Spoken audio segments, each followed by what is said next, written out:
بسم اللہ الرحمن الرحیم۔ سامعین، آج کی ویڈیو میں ہم بات کرنے والے ہیں اس واقعے کی جب یزید کی قبر کو کھدوایا گیا۔ آخر ایسی کیا وجہ بنی تھی کہ یزید کی قبر کو کھولا گیا، اور یہ واقعہ یزید کی موت کے کتنے سال بعد رونما ہوا۔ سامعین، یزید ملعون نے اپنی زندگی میں ہی اپنے بیٹے معاویہ کو اپنا جانشین مقرر کر دیا تھا۔ یزید کے 12 بیٹے اور 5 بیٹیاں تھیں، لیکن اس کو اپنے بیٹے معاویہ سے بے پناہ محبت تھی۔ یزید اس کی تعلیم و تربیت بھی شہزادوں کی طرح کروا رہا تھا۔ یزید یہ چاہتا تھا کہ اس کا یہ بیٹا اس کا حقیقی جانشین بنے۔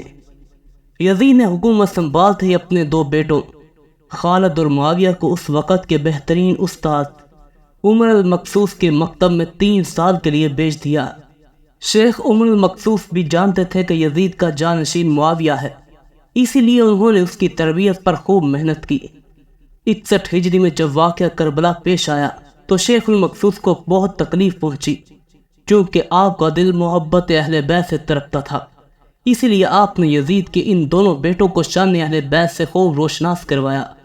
ایک طرف کربلا کا واقعہ پیش آیا اور جگہ جگہ یزید کے خلاف بغاوت اٹھنے لگی، دوسری طرف معاویہ جو یزید کا جانشین تھا اس کی تربیت ایک سچے عاشق رسول کر رہے تھے۔ آخر کار واقعہ کربلا کے 30 سال 683 عیسوی میں یزید عبرتناک موت سے دوچار ہوا تو معاویہ ابن یزید 20 سال کی عمر میں تخت نشین ہوا۔ جیسے ہی معاویہ ابن یزید تخت نشین ہوا تو استاد محترم عمر المقصوص کی محنت رنگ لانے لگی۔ اس نے آتے ساتھ ہی واقعہ کربلا کی تحقیقات کی اور محض 40ویں دن لوگوں کو اپنی بیعت سے آزاد کر دیا۔ بعض روایات میں معاویہ ابن یزید نے 3 ماہ تک حکومت کی۔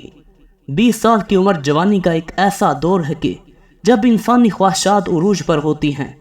یزید کا جانشین ہونا اور پوری اسلامی مملکت پر حکمرانی کرنا اپنی تمام جائز و ناجائز خواہشات کو پورا کرنے کے لیے بہترین موقع تھا، لیکن معاویہ بن یزید نے تخت نشین ہوتے ہی واقعہ کربلا کی تحقیقات کی۔ بڑے بڑے علماء اور محققین کے ساتھ بیٹھ کر حالات کا بہت باریک بینی سے جائزہ لیا۔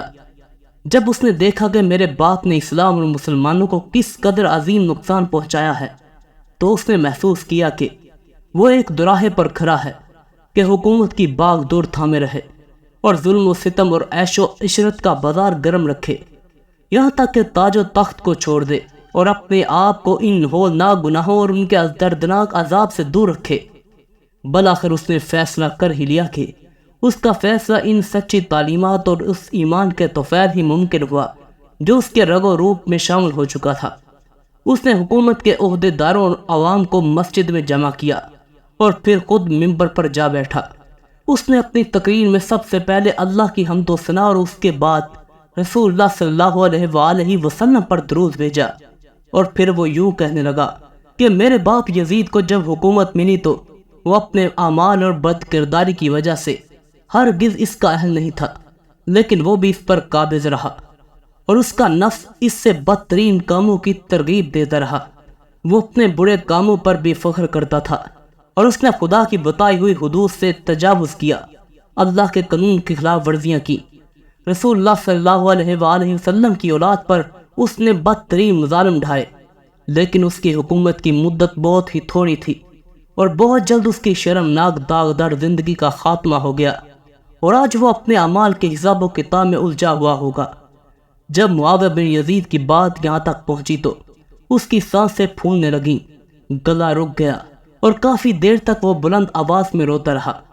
اس کے بعد وہ دوبارہ لوگوں سے ہم کلام ہوا اور اس نے کہا کہ اے لوگو، میں تمہارے گناہوں کا بوجھ اپنے کندھوں پر نہیں اٹھا سکتا، نہ تمہاری دوستی کا توق اپنے گلے میں ڈالوں گا۔ میری خواہش تو یہ ہے کہ حکومت شیر کربلا حسین رضی اللہ تعالیٰ عنہ کے شہزادے امام زین العابدین کے حوالے کر دی جائے، یا اب تم وہ کرو جو تم کو بہتر لگے، وہ حکومت کرے جس کا تم انتخاب کرو۔ میں اپنی بیعت سے تم لوگوں پر سے ہاتھ اٹھاتا ہوں اور اس خلافت کو ٹھکراتا ہوں۔ معاویہ بن یزید کے ان جملوں نے محفل میں ایک بہت بڑا طوفان برپا کر دیا۔ پھر معاویہ بن یزید منبر سے اتر آیا۔ اس کی ماں اور دیگر عزیزوں اقارب آئے تو دیکھا کہ معاویہ روئے جا رہا ہے، تو اس کی ماں نے کہا کہ کاش تم ابھی تک نہ سمجھ ہوتے اور میں تمہارا رونا نہ دیکھ پاتی۔ اس نے کہا خدا کی قسم میں بھی یہی چاہتا ہوں، اگر میرے خدا نے مجھے معاف نہ کیا تو میرے لیے بہت برا ہوگا۔ اس کے بعد بنو امیہ نے اموی شہزادے مروان بن حتم کے ہاتھ پر بیعت کر لی اور اسے تخت پر بیٹھا دیا۔ مروان نے اپنا دارالحکومت مستقل طور پر دمشق منتقل کر دیا۔ بنو امیہ نے شیخ ام المقصوص کو زندہ درگور کر دیا کہ تم نے ایسی تربیت کیوں کی کہ معاویہ بن یزید نے بڑے دربار میں بنو امیہ کو رسوا کر دیا۔ اس کے چند دن بعد ہی معاویہ بن یزید کو رات کے کھانے میں زہر دے دیا گیا۔ 684 عیسوی سے 685 تک مروان بن حکم نے حکومت کی۔ پھر اس کی وفات کے بعد مروان کے بیٹے عبد الملک نے 685 سے 705 تک ایک طویل عرصے تک حکومت کی۔ پھر 705 عیسوی سے 715 تک عبد الملک کے بیٹے ولید نے حکومت کی۔ اسی کے دور میں سندھ، اندلس اور دیگر بہت سی ریاستیں فتح ہوئی۔ اسی کے دور میں حضرت امام زین العابدین کو زہر دیا گیا۔ 715 سے 717 تک ولید بن عبد الملک کے بھائی سلمان بن عبد الملک نے حکومت کی اور 717 میں عمر بن عبدالعزیز موجزانہ طور پر تخت نشین ہوئے، لیکن ان کو بھی زہر دے دیا گیا۔ 720 سے 724 تک ولید بن عبد الملک اور سلیمان بن عبد الملک کے بھائی یزید بن عبد الملک نے حکومت کی باغ دور سنبھال رکھی۔ اس کے بعد حشام بن عبد الملک، ولید بن یزید، یزید بن ولید، ابراہیم بن ولید اور مروان بن محمد نے بالترتیب حکومت کی اور 750 عیسوی میں بنو امیہ کی حکومت کا تختہ بنو عباس نے الٹ دیا۔ بنو امیہ کا آخری حکمران مروان ثانی ایک انتہائی سست اور ڈرپوک حکمران تھا، جس نے ابو مسلم خراسانی کے ہاتھوں شکست کھائی اور یوں بنو عباس کی حکمرانی شروع ہوئی۔ تاریخی کتابوں میں درج ہے کہ ابو مسلم خراسانی نے بنو عباس کے ابو جعفر المنصور اور ان کے بھائی ابو العباس الصفاح کو حکمرانی سونپ دی۔ اس طرح بنو عباس کے پہلے حکمران ابو العباس نے آتے ہی بنو امیہ کا نام و نشان مٹانے کی قسم کھائی۔ بہت سے لوگوں کو قتل کر دیا گیا اور کربلا کے واقعے میں ملوث تمام کرداروں کی قبریں تک کھود دی گئی۔